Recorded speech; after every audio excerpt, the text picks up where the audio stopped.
Hello students, so இந்த வீடியோவில் ஹைப்போசைக்ளாய்டோட construction பார்க்க போகிறோம். ஸோ அதுக்கு முன்னாடி ஹைப்போசைக்ளாய்டோட டெஃபினேஷன் பார்த்துடலாம். So hypocycloid means the locus of a point on the circumference of a circle that rolls without slipping inside the circumference of another circle. So ஒரு சர்க்கிள்குள்ளே இன்னொரு சர்க்கிள் ரோல் ஆகிட்டு இருக்கும் போது பாயிண்ட் பியோட லோக்கஸை கனெக்ட் பண்ணுறது தான் வந்து ஹைப்போசைக்ளாய்டு. ஓகே, இப்போ இந்த வெளியில் இருக்க சர்க்கிளுக்கு பேர் தான் பேஸ் சர்க்கிள். Base circle. இந்த சர்க்கிள்குள்ளே இன்னொரு சர்க்கிள் ரோல் ஆகிட்டு இருக்கு. ஸோ இந்த சர்க்கிளுக்கு பேர் தான் rolling circle.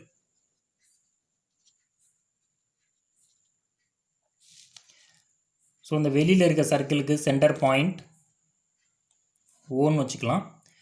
Rolling சர்க்கிளோட centre point சின்னு வச்சுக்கலாம். ஸோ இப்படி ரோல் ஆகிக்கிட்டு இருக்கும் போது பாயிண்ட் பி இங்கே இருக்குது, பாயிண்ட் பி. ஸோ பாயிண்ட் பியோட லோக்கஸை நம்ம கனெக்ட் பண்ணோம் அப்படின்னா அந்த கர்வுக்கு பேர் தான் hypocycloid. Okay, so imagine that this circle rolls in the anti clockwise direction. So anti clockwise டைரக்ஷனில் இந்த சர்க்கிள் பேஸ் சர்க்கிள்குள்ளே ரோலிங் சர்க்கிள் ரோல் ஆகிக்கிட்டு இருக்கதா இமேஜின் பண்ணிக்கிங்க. ஸோ ஃபஸ்ட்டு பாயிண்டில் இங்கே இருக்கும். நெக்ஸ்ட்டு செகண்ட் பாயிண்டில் சர்க்கிள் இங்கே இருக்கும்போது பாயிண்ட் பி வந்து இங்கே இருக்கும். ஸோ இதே மாதிரி சர்க்கிள் 1 ரெவல்யூஷன் கம்ப்ளீட் பண்ணும்போது for 1 revolution circle will be at this point. So point B மறுபடியும் கீழே வந்துடும். ஸோ இப்படி இருக்கும்போது நம்ம இந்த லோக்கஸ் ஆஃப் பாயிண்ட் பி அப்படியே கனெக்ட் பண்ணோம் அப்படின்னா இந்த கேர்வுக்கு பேர் தான் ஹைப்போசைக்ளாய்டு.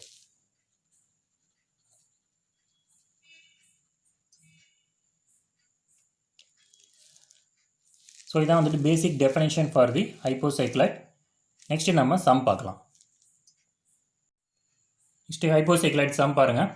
Draw a hypocycloid of a circle of diameter 50 mm which rolls inside a circle of diameter 180 mm for 1 revolution. So நம்ம சம்மில் ரோலிங் சர்க்கிளோட டயாமீட்டர் கொடுத்துருக்காங்க 50 mm and base circle which rolls inside the circle of diameter கொடுத்துருக்காங்க. So therefore this is the base circle diameter.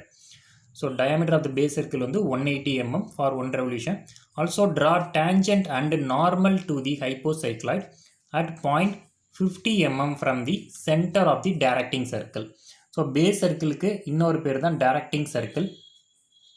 இப்போ இந்த given டேட்டாலாம் எழுதிக்கிங்க. Rolling சர்க்கிளோட டயாமீட்டர் ஸோ ஸ்மால் டியில் தான் ரெப்ரசன்ட் பண்ணுவோம். Small d is equal to 50 mm. So therefore radius equal to small d divided by 2 25 mm. Next base circle or directing சர்க்கிளோட diameter capital D is equal to 180 mm. So therefore radius capital R is equal to capital D divided by 2 90 mm. Next நம்ம theta value find பண்ணுவோம் epicycloid மாதிரி. So டீட்டாக்கு formula தெரியும். Theta is equal to 360 into small R divided by capital R. So 360 into 25 divided by 90 substitute பண்ணுங்கள். So theta is equal to 100 degree நம்மளுக்கு கிடச்சிரும். Okay, இப்போ நம்ம கன்ஸ்ட்ரக்ஷன் பார்க்கலாம். ஸோ ஃபஸ்ட்டு மார்ஜின் ட்ரா பண்ணிடுங்க. Okay, next we have to draw the base circle first. ஏன்னா base சர்க்கிள்குள்ளே தான் ரோலிங் சர்க்கிள் ரோல் ஆகிட்டு இருக்குது ஹைப்போசைக்ளாய்டை பொறுத்த வரைக்கும். ஸோ அதனால் நம்ம பேஸ் சர்க்கிள் ஃபஸ்ட்டு ட்ரா பண்ணணும். ஸோ பேஸ் சர்க்கிளோட டயாமீட்டர் 180 mm கொடுத்துருக்காங்க. Therefore radius equal to 90 mm. So அதனால் நீங்கள் point O is the centre point ஓன்னு வச்சுக்கலாம். பாயிண்ட் ஓலேருந்து 90 mm எடுத்துக்கோங்க. 90 mm எடுத்து இந்த மாதிரி ஒரு லைன் போட்டுக்கோங்க. ஸோ நான் ரஃபாக ட்ரா பண்ணுறேன். நீங்கள் ட்ராயிங் இன்ஸ்ட்ருமெண்ட் யூஸ் பண்ணி நீட்டாக ட்ரா பண்ணிடுங்க.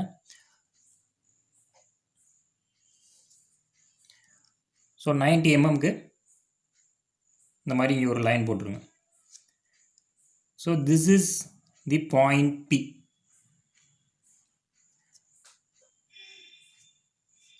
நெக்ஸ்ட்டு நம்ம 100 டிகிரி எடுத்துக்கணும் from the reference line OP.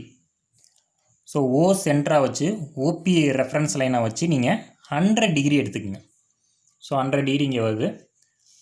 100 degree mark பண்ணிவிட்டு இங்கேயும் நீங்கள் 100 டிகிரியை ஜாயின் பண்ணி இந்த லைனை நீங்கள் 9 சென்டிமீட்டருக்கு அதாவது 90 mm பேஸ் சர்க்கிளோட ரேடியஸ்க்கு நீங்கள் எக்ஸ்டெண்ட் பண்ணிக்கோங்க. ஸோ தேர்ஃபோர் ஓபியும் 90 mm தான், ஓக்யூவும் 90 mm தான். ஸோ ரெண்டுமே இப்போ 90 mm இருக்குது. Next OB as the radius with O as the centre compass எடுத்து இந்த ரெண்டு பாயிண்ட்டையும் ஜாயின் பண்ணிக்கோங்க. ஏன்னா P is the starting point of the hypocycloid and Q is the ending point of the hypocycloid. So இந்த ரெண்டு பாயிண்ட்டையும் compass use பண்ணி join பண்ணிக்கோங்க. ஒரு ஆர்க் போட்டுக்குங்க. So this is your base circle. இப்போ இந்த சர்க்கிள்குள்ளே தான் ரோலிங் சர்க்கிள் ரோல் ஆகிட்டு இருக்கு. ஸோ அதனால் இப்போ நம்ம ரோலிங் சர்க்கிள் ட்ரா பண்ணணும். ஸோ ரோலிங் சர்க்கிளோட டயாமீட்டர் எவ்வளோ கொடுத்துருக்காங்கன்னு பாருங்கள். 50 mm கொடுத்துருக்காங்க. ஸோ அதனால் இங்கே பாயிண்ட் Pலேருந்து 50 mm மார்க் பண்ணிக்கிங்க. ஓகே, ஸோ பாயிண்ட் Pலேருந்து 50 mm உங்களுக்கு எங்கே வருதோ நீங்கள் மார்க் பண்ணிவிட்டு நெக்ஸ்ட்டு இந்த 50 mmக்கு சென்டர் பாயிண்ட் வந்து 25 mm. So that is the centre for the rolling circle. So C is the centre for the rolling circle. So CP ரேடியஸாக வச்சு, okay, take CP as the radius and you have to draw the rolling circle.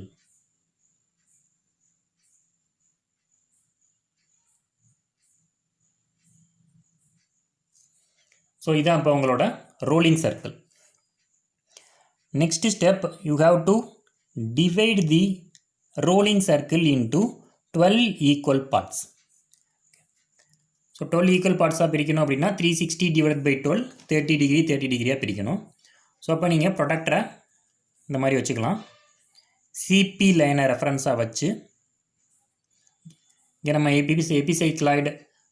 சைக்ளாய்டில் பிரித்த மாதிரி நீங்கள் 12 equal ஹாஃப்ஸாக பிரிக்கணும். இங்கே 30 degree 60 degree 90 degree இந்த மாதிரி point வச்சுட்டே வாங்க. ஓகே, ஸோ 30 60க்கு ஒரு பாயிண்ட்டு, அதுக்கப்புறம் 90, அதுக்கப்புறம் 120 150 180 இந்த மாதிரி லைன் வச்சுட்டு ஃபஸ்ட்டு சென்டரில் ஜாயின் பண்ணிக்கிங்க. இந்த பாயிண்ட்டையும் சென்டர் பாயிண்ட்டையும் ஜாயின் பண்ணிக்கணும்.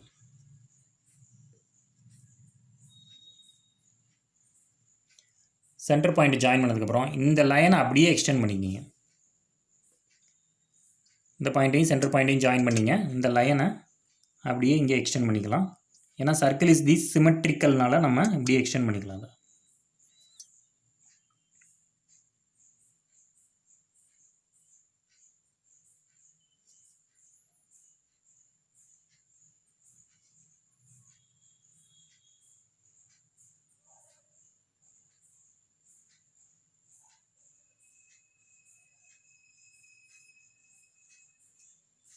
இப்போ 1 2 3 4 5 6 7 8 9 10 11 12. ஸோ நம்பரிங் போட்டுக்கலாம் நீங்கள். This is the point number 1 2 3 4 5 6 7 8 9 10 11 and 12th point is the P point. இப்போ சர்க்கிளில் 12 ஈக்குவல் ஆஃப்ஸாக பிரித்தாச்சு. நெக்ஸ்ட்டு வந்து இந்த 100 டிகிரியையும் நீங்கள் 12 ஈக்குவல் ஆஃப்ஸாக பிரிக்கணும். ஸோ இது வந்து டோட்டலாக வந்து 100 டிகிரி. ஸோ 100 டிவைடட் பை 12 போட்டு பார்த்தீங்க அப்படின்னா 8.33 வரும். So 100 divided by 12 is equal to 8.33 degree. நம்ம 8 டிகிரி மார்க் பண்ணலாம், அப்படி இல்லைன்னா 9 டிகிரி மார்க் பண்ணலாம். 8.33 வந்து அப்ராக்சிமேட்டாக தான் மார்க் பண்ண முடியும். ஸோ இந்த லைனில் வச்சுக்கலாம். ஓசி லைன் தானே, ஓசி லைனை ரெஃபரன்ஸாக வச்சு 8.33, அப்போ 8க்கும் 9க்கும் நடுவில் நீங்கள் மார்க் பண்ணணும். ஓகே, இந்த மாதிரி மார்க் பண்ணிங்க. ட்ரையல் அண்ட் எரர் மெத்தடில் தான் நீங்கள் மார்க் பண்ண முடியும். ஸோ இந்த மாதிரி நீங்கள் 12 பாயிண்ட்ஸ் நீங்கள் மார்க் பண்ணிக்கணும். ஸோ எபிசைக்ளாய்டில் மார்க் பண்ண மாதிரியே இந்த மாதிரி 12 பாயிண்ட்ஸ் மார்க் பண்ணிக்கோங்க. ஒவ்வொரு பாயிண்ட்டுக்கும் இடையில உள்ள கேப் வந்து எவ்வளோ டிகிரினா 8.33 டிகிரி. ஸோ அது அப்ராக்சிமேட்டாக மார்க் பண்ணிக்கிங்க. ஓகே, ஸோ மார்க் பண்ணதுக்கப்புறம் இந்த பாயிண்ட்டையும் இந்த பாயிண்ட்டையும் கனெக்ட் பண்ணி பேஸ் சர்க்கிள் வரைக்கும் எக்ஸ்டெண்ட் பண்ணணும். ஸோ இதுதான் உங்களோட பேஸ் சர்க்கிள். ஸோ இந்த சர்க்கிள் வரைக்கும் நீங்கள் எக்ஸ்டெண்ட் பண்ணணும் ஒவ்வொரு பாயிண்ட்டையும்.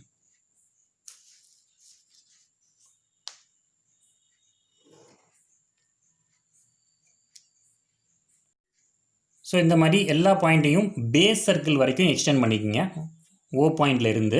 ஓகே, எக்ஸ்டெண்ட் பண்ணதுக்கப்புறம் நம்ம நேமிங் கொடுக்கணும்.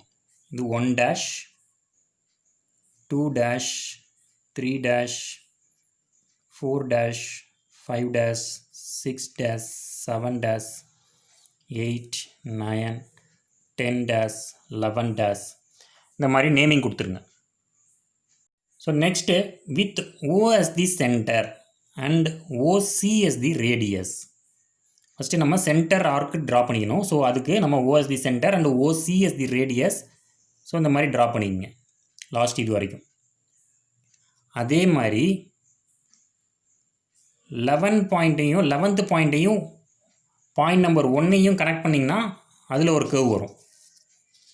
ஓகே, ஸோ 11th பாயிண்ட்டையும் பாயிண்ட் நம்பர் 1ஐயும் கனெக்ட் பண்ணி ஒரு கர்வ் ட்ரா பண்ணிக்கிங்க. அப்புறம் செகண்ட் பாயிண்ட்டையும் 10th பாயிண்ட்டையும் கனெக்ட் பண்ணி ஒரு கர்வ் ட்ரா பண்ணிக்கிங்க. இதுக்கு எல்லாமே சென்டர் வந்து O தான். ஓகே, இங்கே ஓவில் வச்சு இப்படியே கனெக்ட் பண்ணிகிட்டே போகும். அதுக்கப்புறம் 3rd பாயிண்ட்டையும் 9th பாயிண்ட்டையும் கனெக்ட் பண்ணி ஒரு ஆர்க் போட்டுக்குங்க.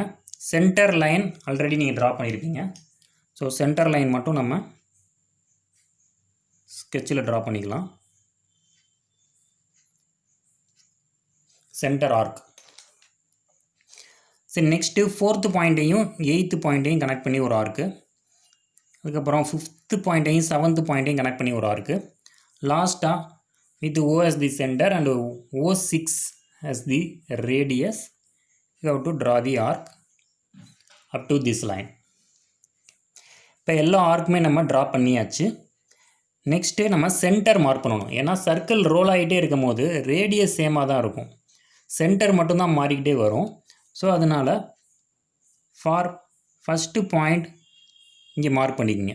ஸோ 1 டேஷ் O1 டேஷ் லைனில் மீட் இந்த கர்வ் சென்டர் ஆர்க்கில் மீட் ஆகிற பாயிண்ட் வந்து C1. அதே மாதிரி O2 டேஷ் லைன் வந்து சென்டர் ஆர்க்கில் மீட் ஆகிற பாயிண்ட் C2.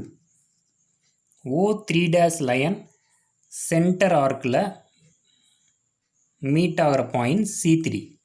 இந்த மாதிரி C12 வரைக்கும் நீங்கள் மார்க் பண்ணிக்கணும். C5 C6 C7 C8 C9 C10 C11 C12. So mark பண்ணதுக்கப்புறம் with CP as the radius. Radius வந்துட்டு எல்லாத்துக்குமே சேம் தான். ஸோ CP வந்துட்டு எவ்வளோ ரேடியஸ்னு எடுத்துக்கங்க காம்பஸில். ஸோ ரேடியஸ் வந்துட்டு எல்லாத்துக்குமே சேம் ரேடியஸ் தான். அதுக்கப்புறம் C1 as the centre. Centre மட்டும்தான் மாறும் ஒவ்வொன்றுக்கும். So C1 as the centre 111 வழியாக போகிற ஆர்க்கை நம்ம கட் பண்ணணும். 111 வழியாக போகிற ஆர்க்கை கட் பண்ணிக்கணும் இந்த மாதிரி. அதுக்கப்புறம் சேம் ரேடியஸ், அதே ரேடியஸ் தான் எல்லாத்துக்குமே. C2 as the சென்டர் 210 வழியாக போகிற ஆர்க்கை கட் பண்ணணும். அதுக்கப்புறம் C3 as the சென்டர் 39 வழியாக போகிற ஆர்க்கை கட் பண்ணணும். அதுக்கப்புறம் C4 as the சென்டர் 4-8 வழியாக போகிற ஆர்க்கை நம்ம கட் பண்ணிக்கணும். அதுக்கப்புறம் C5 as the சென்டர் 5-7 வழியாக போகிற ஆர்க்கை கட் பண்ணிக்கணும். அதுக்கப்புறம் 6 as the centre, so 6th லைனில் கட் பண்ணிக்கணும்.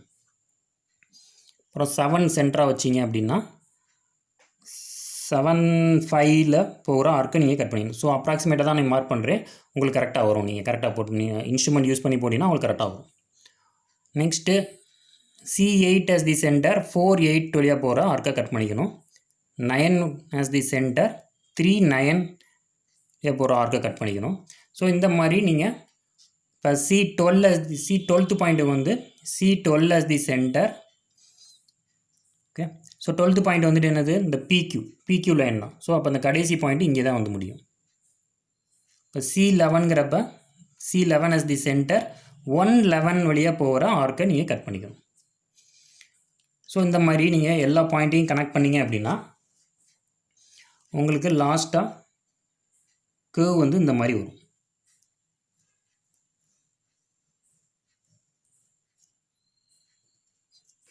ஸோ திஸ் இஸ் யுவர், இப்போ எல்லா பாயிண்ட்டையும் கனெக்ட் பண்ணிங்கன்னா அந்த கர்வ் வந்து இப்படி வரும், ஸ்மூத்தாக வரும். ஸோ ஃபஸ்ட்டு 2H பென்சிலில் அதை ட்ரா பண்ணிக்கிங்க. அதுக்கப்புறம் HP பென்சிலில் நீங்கள் ட்ரா பண்ணணும், அதை திக்காக போட்டுக்குங்க. So this is your hypocycloid. So final hypocycloid normal tangent இது மட்டும் தான் HP பென்சிலில் இருக்கணும். ரிமைனிங் எல்லாமே கன்ஸ்ட்ரக்ஷன்ஸ் லைன்ஸ் தான். So therefore you have to use the 2H pencil. இப்போ நம்ம மார்க்கிங் பண்ணணும். ஸோ இதுதானே பேஸ் சர்க்கிள். ஸோ இதை பேஸ் சர்க்கிள் மார்க் பண்ணிக்கிங்க, டபுள் லைன் போட்டுட்டு. அதுக்கப்புறம் இதுக்குள்ளே தான் ரோலிங் சர்க்கிள் ரோல் ஆகிக்கிட்டு இருக்குது. ஸோ இதுதான் வந்து ரோலிங் சர்க்கிள், டபுள் லைன் போட்டு ரோலிங் சர்க்கிள்னு எழுதிடுங்க. இந்த ரோலிங் சர்க்கிள் வந்து ஆன்டி கிளாக் வைஸில் தான் ரொட்டேட் ஆகிட்டு இருக்குது. ஸோ அதனால் நம்ம டைரக்ஷன் கொடுக்கணும். Since it rotate in anti clock wise direction. அதுக்கப்புறம் இந்த 100 டிகிரி மார்க் பண்ணிக்கிங்க. அதுக்கப்புறமா radius of the base circle mark பண்ணணும்.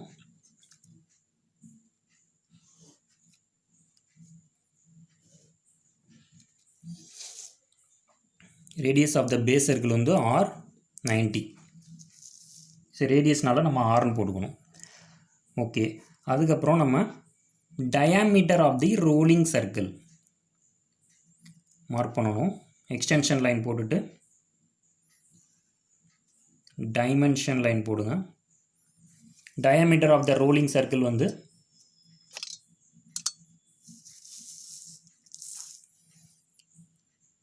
50 mm. So by 50. ஸோ டயாமீட்டர்னால பை போட்டுக்கணும். ஓகே, இப்போ நெக்ஸ்ட்டு வந்து நம்ம டேஞ்சன்ட் அண்டு நார்மல் ட்ரா பண்ணணும். So next tangent and normal question பாருங்கள். Draw tangent and normal to the hypocycloid at a point 50 mm from the center of the directing circle. So directing circle சென்டரில் இருந்து 50 mm நம்ம எடுக்கணும்.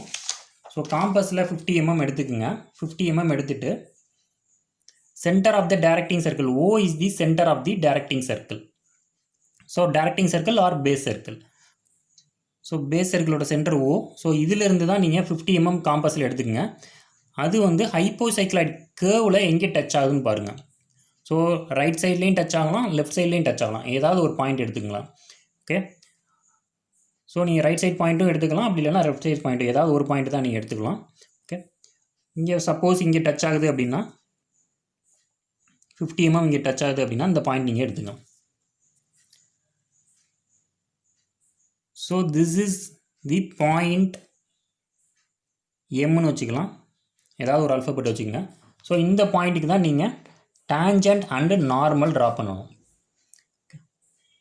Next procedure என்னென்னா, take CP as the radius, that is the radius of the rolling circle.